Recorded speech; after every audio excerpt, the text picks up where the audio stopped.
All right, here we go. You have a test tomorrow, 25 questions, all multiple choice. Everyone should have a whiteboard and a marker. Thank you, Callie. Let's do it. On your whiteboard, please tell me, what are the 3 revolutions in order, please? What are the 3 revolutions in order?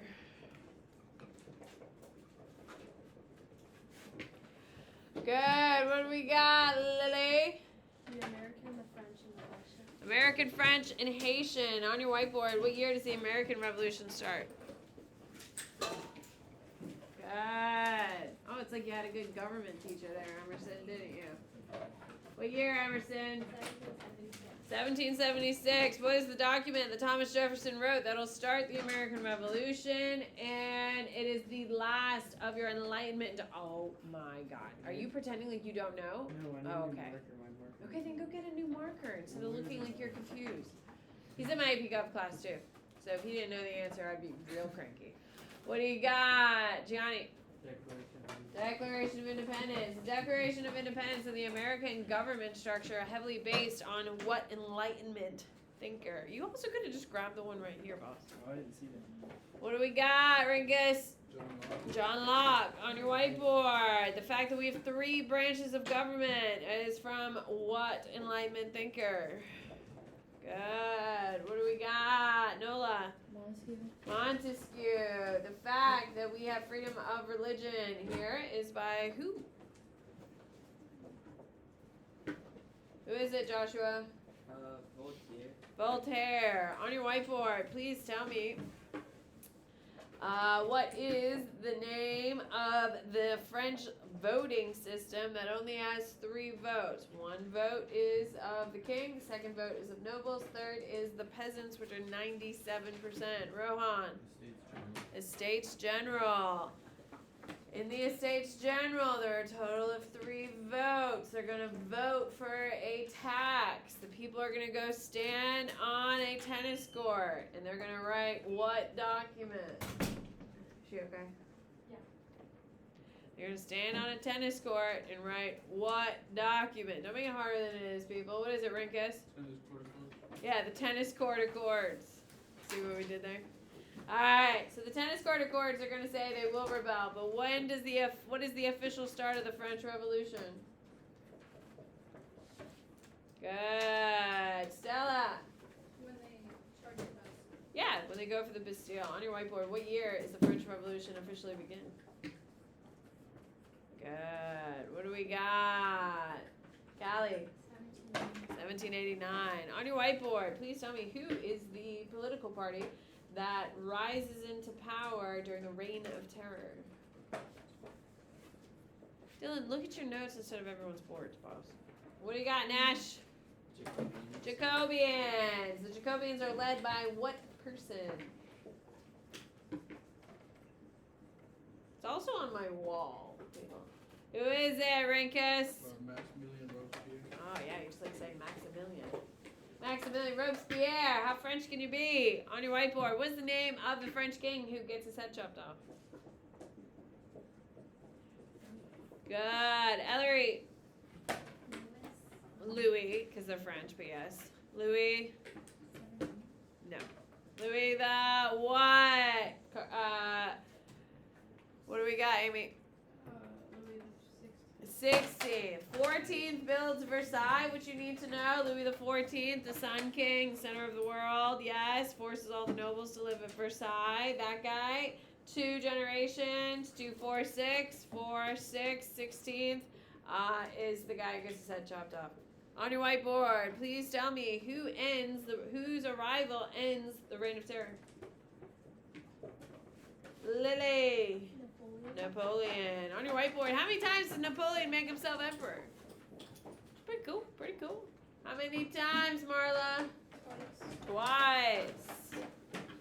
On your whiteboard, please tell me, what is the name of the document that the French write during the French Revolution? Dude, look at your notes, man. You're killing me, boss. You're killing me. Good. What do we got? Amy. Declaration of Rights of Man. On your whiteboard, please tell me, What is Napoleon's last battle? It's a funny name. It's a very funny name, actually. Yeah. Where is it, Nash? Waterloo. Isn't it fun to say? Waterloo. On your whiteboard, please tell me, what is the name of the law code that Napoleon, I wonder what it is, Napoleon passed that gives freedom of religion and the right to vote to all men? What do we got? Nash. Napoleonic Code. On your whiteboard, what is the third, what is the name of the leader of the Haitian Revolution? Good. Who? Haitian. Haitian.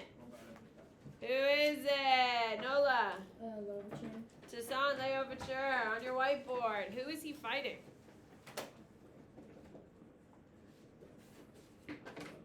Emerson. French. French. Specifically, who is in charge of France while he's fighting them? Napoleon, not Neapolitan. If it's Neapolitan, you're talking ice cream, people. Napoleon is a person. On your whiteboard, please tell me, what is true or false? Haiti is going to thrive economically. This makes me so sad. Luke? False. False. Okay. On your whiteboard, please tell me. Last question, best question. On your whiteboard, please tell me. Oh, never mind. We have a couple more. Here we go. On your whiteboard, tell me what Simon Bolivar wrote. Most of you have probably been to this island, haven't you? Rohan, have you been to Jamaica? Oh, okay. Raise your hand if you've been to Jamaica. Oh, okay. You guys don't do cruises? My family's big cruisers. I am not a cruiser. I choose not to cruise. But my whole family, I grew up in a family of cruising, and that's why I've been to Jamaica a bunch of times. Not my favorite vacation. Here we go. Bolivar wanted what federation system? And everyone was like, nah, bro, we're good. And then he was so sad. It has a formal name, people. What's a formal name, Emerson? Grand Columbia. Grand Columbia is a federalist system. It's a federation system, but it's called the Grand Columbia. On your whiteboard, please tell me. Give me one feminist. I've taught you this week. Good. Who we got? Amy. Mary, and I don't know how to pronounce her last name. Help her out. Enola. Wollstonecraft. Okay, she's the reason why you're all here, ladies. On your whiteboard, please tell me. Nope, that's it. All right, let's go. Oh my God. Okay. Yesterday, where did we leave off? Where did we leave off, Callie? Oh, and he got so sad. He was. Bolivar was so sad. Okay, so Simon Bolivar is going to liberate 18 or like 22 countries. Makes George Washington look lazy. Anyway, he's going to liberate all these countries, and then he thinks they should come together in a federation, like the United States. He thought all of these free, newly liberated countries should come together and help each other and sustain each other, and they could work on their economies. No one has to do it alone. Everyone could work together, and everyone's like, nah, bro. So, when the Grand Columbia fails, our boy, Bolivar, walks into the jungle and dies of tuberculosis, apparently. And then the rest of South America, this is what you need to write down, the rest of South America are going to begin being conquered by caudillos, which are right up here.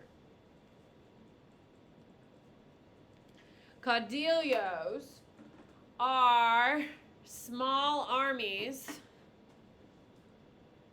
They're small armies that are loyal to a person, not an idea.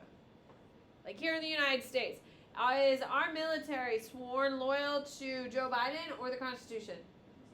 Constitution, which is a really beautiful idea, right? Because it's the Constitution over everything, not an individual person, which makes us very special. With that being said, the caudillos are loyal to only a person, and it's essentially the foundation of what will become the cartel system. Would you want to live where the cartels manage? Where you have different gangs and different rivalries or different caudillos trying to get more and more land expansion? It is very tumultuous. Write down, it is very dangerous. And it's very dangerous and very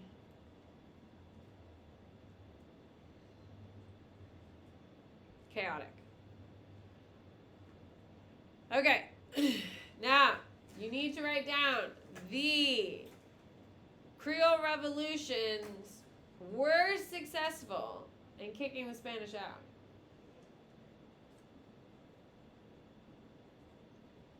The Creole revolutions were successful in kicking the Spanish out, but politically, nothing changed. The Creoles, or the white farmers, the whites that were, lured into this fight by the Jamaica letter, now became the landowners. And they kept what systems in place? What systems were now still in place even after the revolutions? Dylan? Hacienda system is the labor system that's still in place. Thomas? Encomienda system. So essentially the Spanish are kicked out, so everyone just moves up a tier. The white landowners, before the smaller white landowners, are now the leaders of everything.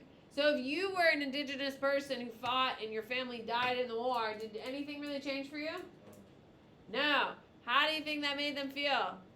Pretty shitty. Absolutely. And because of that, it's going to create more turmoil. Write it down. It is going to create more conflict and more misery with the lack of political progress.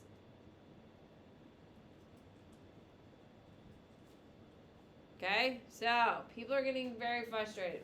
In 2023, would you really like to live in South America? No. It's very tumultuous. The politics are very tumultuous.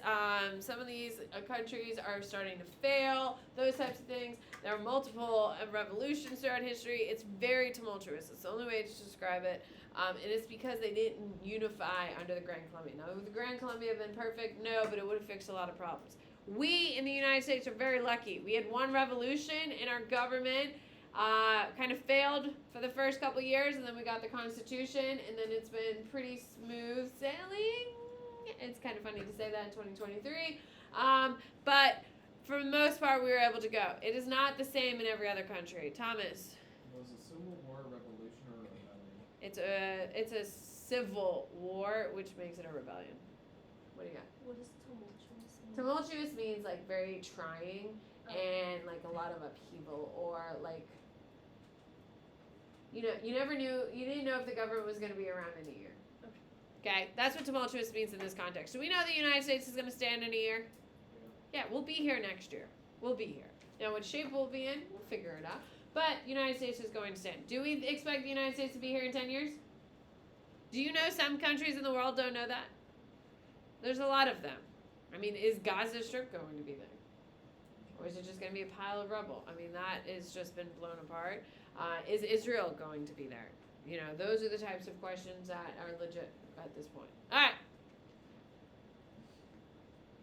Here we go. Okay, let's do the Philippines. So we're going to do a couple small countries back to back real quick. Here we go. So the Philippines. You need to know that after seeing the Creole revolutions, they wanted their independence from Spain. Spain rejects it. And they begin oppressing the Philippines. Why are they super harsh on the Philippines? Why? So the Creole revolutions have already come and gone. They already lost South America. Why are they super harsh on the Philippines? Why? It makes sense. Why, Harding? Why would the Spanish be super hard, dude? I need you paying attention. Do better, Harding. Dylan. They're making a lot of money. Nah, they're making pretty good money, Marla. Oh, it's American history. Yes! They don't want it to be. Do you think it's embarrassing when a bunch of indigenous mulattoes, mestizos, Creoles. You've created this whole race system, overthrow you and kick you out. Yeah, and you lose all your money, you lose all your mines, you lose all these things. So they were embarrassed. So because of the Philippines, they didn't want to be embarrassed for the second time. So because of that, they are incredibly harsh to the Filipinos. Now, the sad thing is for the Philippines, they are not going to gain freedom for a very long time. The oppression is perfectly tied up in Jose Rizal.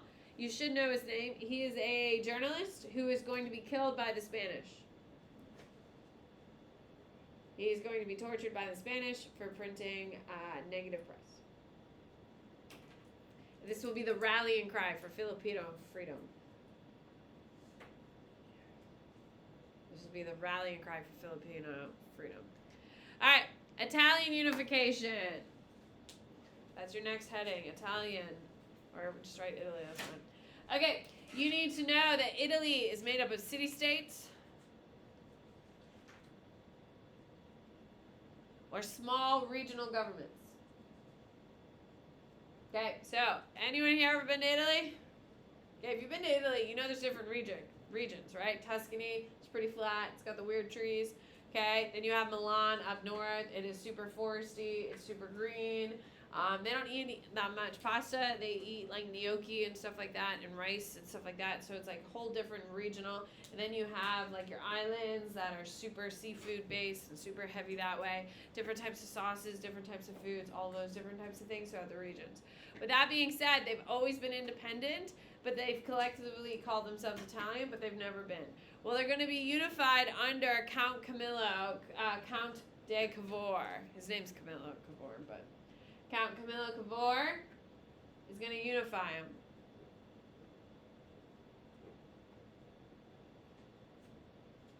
Okay, and he uses realpolitik to do it, which is like practical politics. Like, it's expensive to build trains. Why don't we all unify and then we can all build trains together? Printing money is expensive. Why don't we all print the same currency? Okay? So, realpolitik is this very logical way to approach things. And it's going to be unified in the 1880s. You need to know that. The 1880s is when Italy finally unifies. Does anyone know how it feels today? They hate it. They hate it. They're threatening to break off. Milan wants to be its own government and does not want to be affiliated with the South anymore. They're probably going to fragment in your lifetime between North Italy and South Italy, because North Italy has all the money, South Italy has all the immigrants, and has no money. So because of that, they want to split half and half and kind of go back to a little bit more of pre-1880s. They're not happy. They're threatening to do it even like today. There's a huge thing that went through in Milan that they're trying to get rid of it. Here we go. Germany. Now, if you're going to learn something today, you need to know this, because this is going to come up 1,000 times. We're going to talk about this dude for like 100 years, it feels like. We actually do, because we have him now until January. Okay, so you need to know that Germany is going to be unified by a guy named Otto von Bismarck. Learn it, love it. It's going to come up 1,000 times. Otto von Bismarck is going to industrialize Germany. Now, did I say anything about Italy being industrialized? No. Because Italy is poor, it doesn't have any natural resources, it's not going to industrialize until the 1930s. Yeah. Does anyone know who's going to do it? Who is it? Thomas? Oh, come on. Who is it? Dylan? It's Mussolini. Mussolini is going to industrialize. Yeah. Huh? What year? And what? Italy? In the 1930s under Mussolini. Okay, getting back to Germany. Otto von Bismarck is going to industrialize Germany in the 1880s. He uses this little theme song of iron and blood. Iron refers to his industrialization. Industrialization, not iron. What the hell does that mean? His iron? Oh. What is he like pointing to his biceps, being like, yeah, look at that iron? Like, no, man. Iron is referring to his industrialization. Blood is the wars that he is going to be waging. Okay, so you need to know his little quote is blood and iron. You need to know that he is going to use realpolitik as well, or practical politics. And he, put a star, he is going to turn Germany to an industrialized power. He calls himself the Second Reich. Who is the Third Reich? Hitler. Who's the first one? Some imaginary dude who wandered around the land. Like R-I-E-C-H, Reich, because it's German. Okay, hi, you've all heard of Hitler, yes? Hitler calls himself the Third Reich, which means Third Empire. Otto von Bismarck is your second empire. The first empire is some imaginary, like, white dude with blonde hair wandering the earth. Okay, so what is going to happen is that Otto von Bismarck, you don't need to write this down, but I'm telling you where this is going. Otto von Bismarck is going to be all the way until World War I. He leads Germany into World War I, and he is going to obviously lose World War I, spoiler alert, and then he is going to be dismantled, and then who replaces him? Hitler. Well, we have the Weimar Republic, but then we'll get to Hitler, and that is how we get. So everything Hitler done is based on Otto von Bismarck with a little oomph to it to make it a little more unique. So this is how we're starting to lay down the foundations into what we're going to be calling modern history. All right, you need to know, perfect. Okay, Ottoman Empire. Is this still in Germany? No, this is its own little subheading. Just another country we're adding. Okay, Ottoman Empire. You need to know that they are the largest and most diverse nation.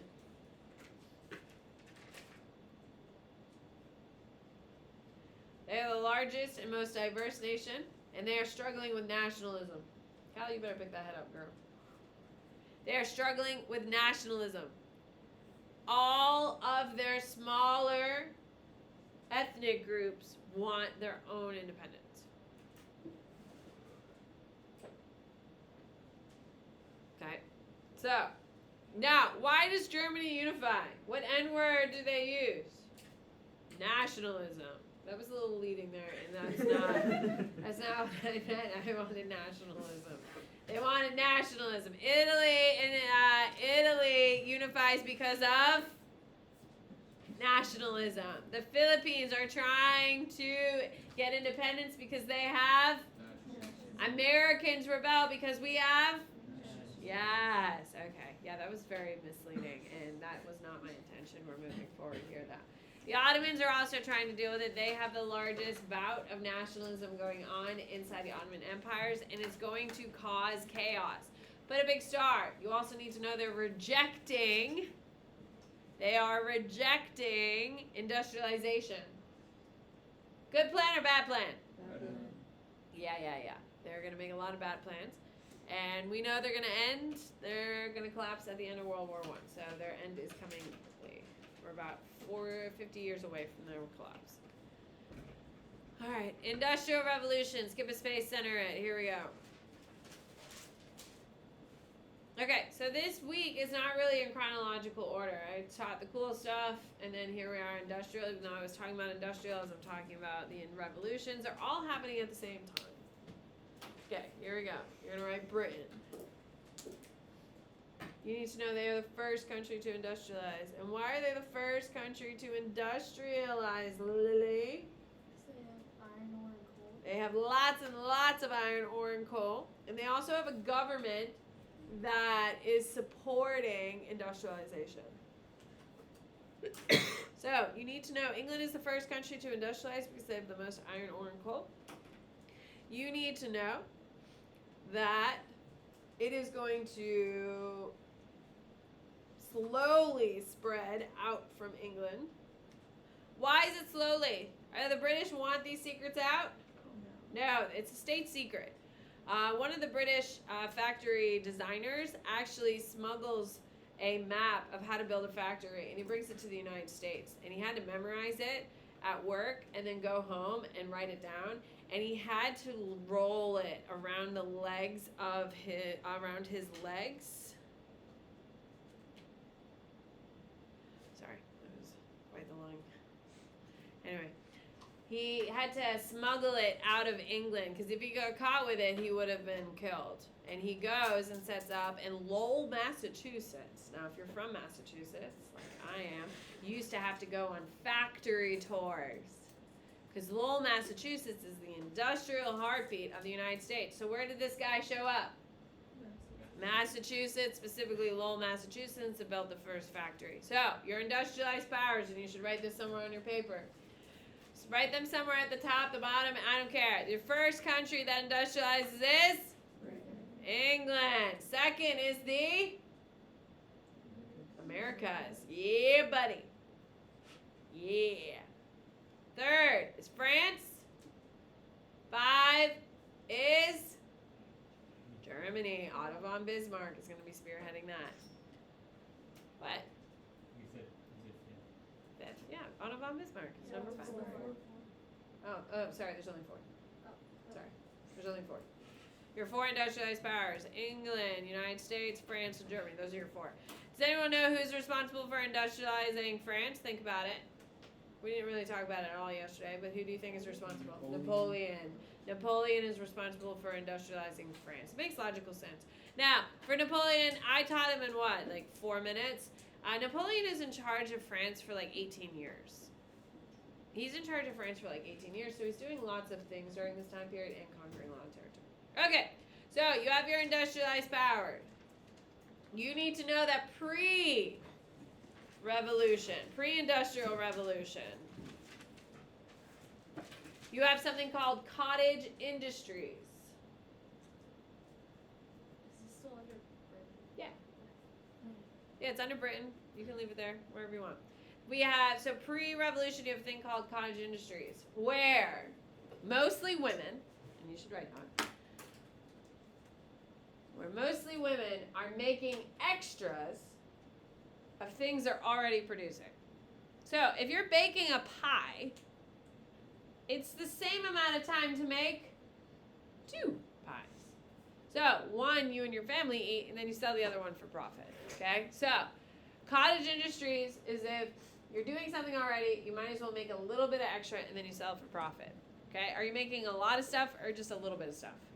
Are you doing it full-time or is it part-time? Part-time. Put a big star. You need to know thread is the most common item. Thread is the most common item. Joshua, write it down. So, with that being said, that is what cottage industries are. Then we are going, the next thing, pre-revolution. You need to have the second agricultural revolution. So, cottage industries in the second agricultural revolution have to occur before the industrial revolution. So, the second agricultural revolution comes after the first. When did the first occur, Joshua?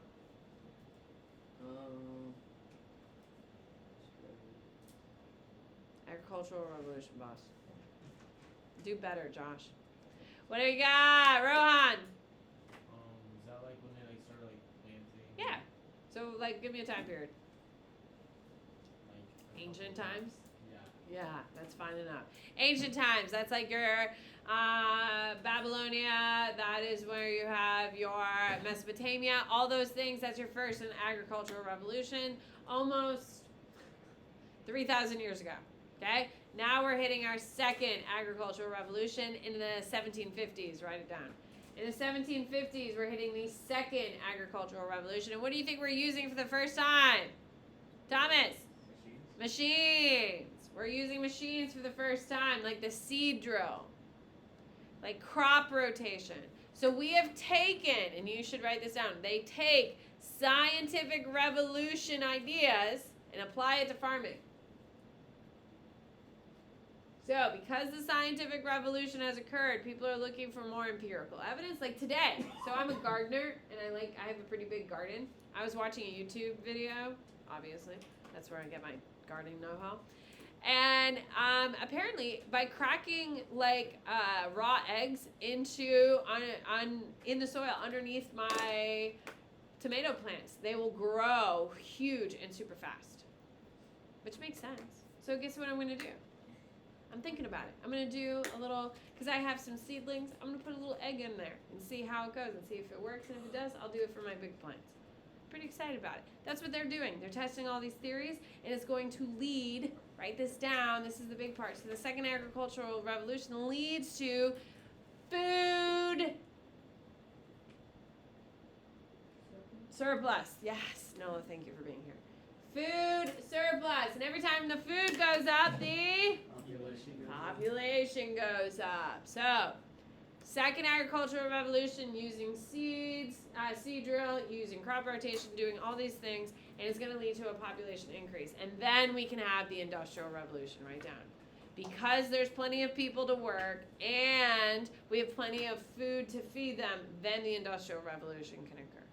It's just like the Enlightenment. The Enlightenment can't happen unless what happened right before it? No, scientific. Okay, so the Industrial Revolution is going to occur. You need to know. It is going to, write it down. It is going to use machines to replace the work of individuals.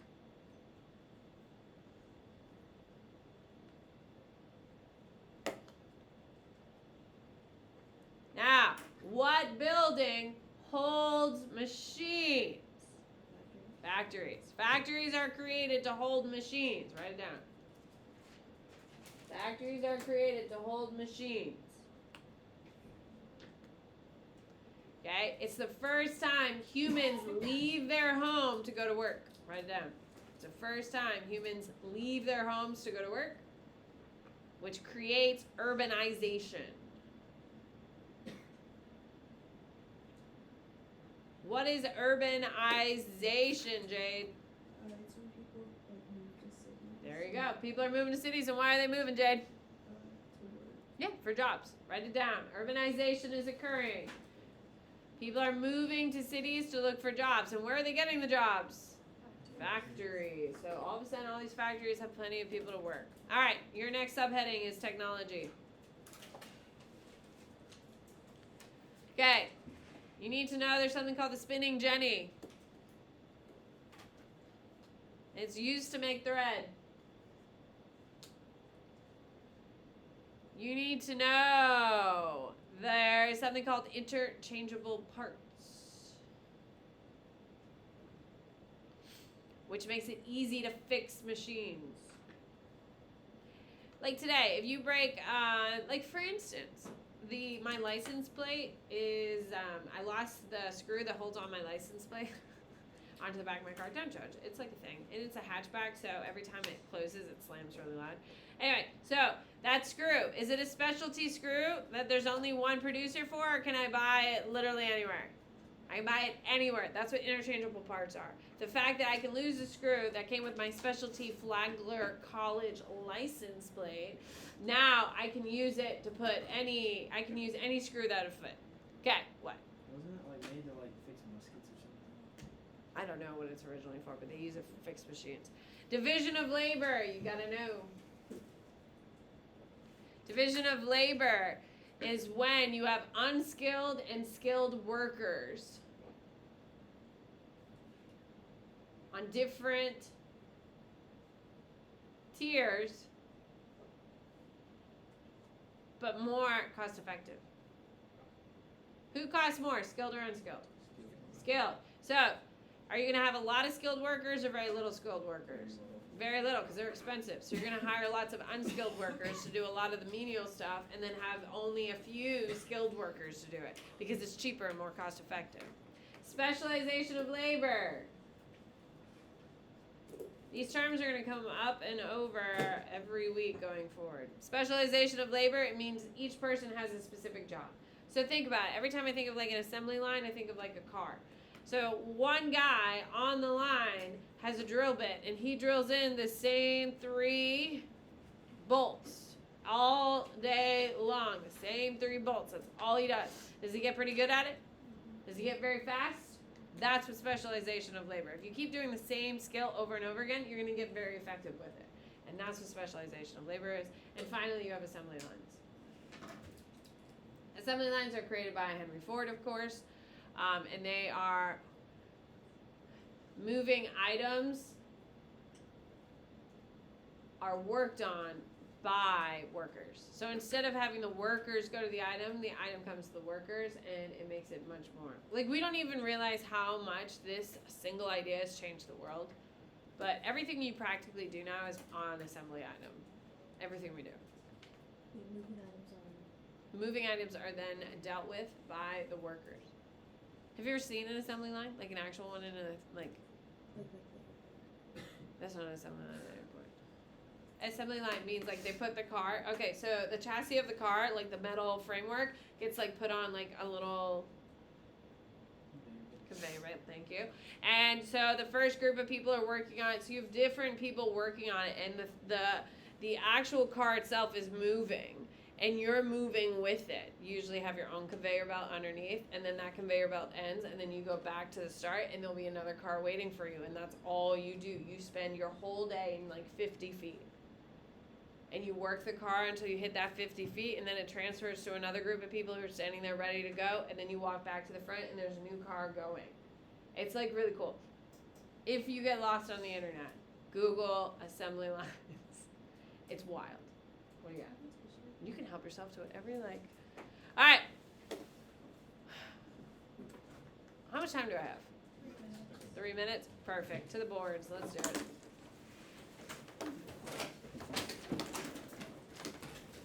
All right, here we go.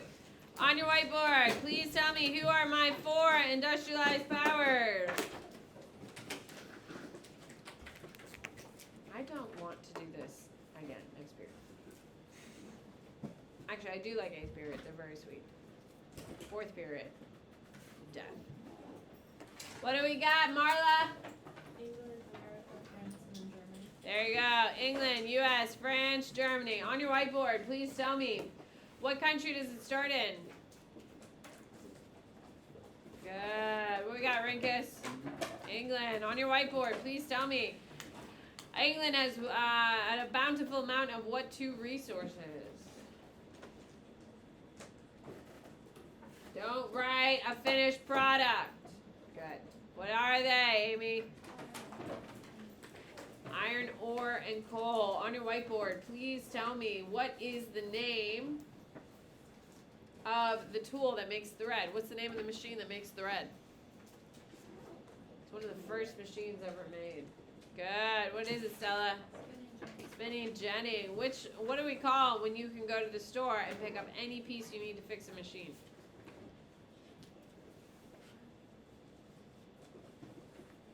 What do we got? Nash. Interchangeable parts. On your whiteboard, what is it called when an item goes on a conveyor belt and the workers come to the line? Good. Gianni. Assembly line. On your whiteboard, what is the name of the dude who is going to unify Germany? Just learn his name, guys. Just like take the time, because you're going to hear it 400,000 times. Who is it? Rohan. Otto von Bismarck. Who's the dude who unifies Italy?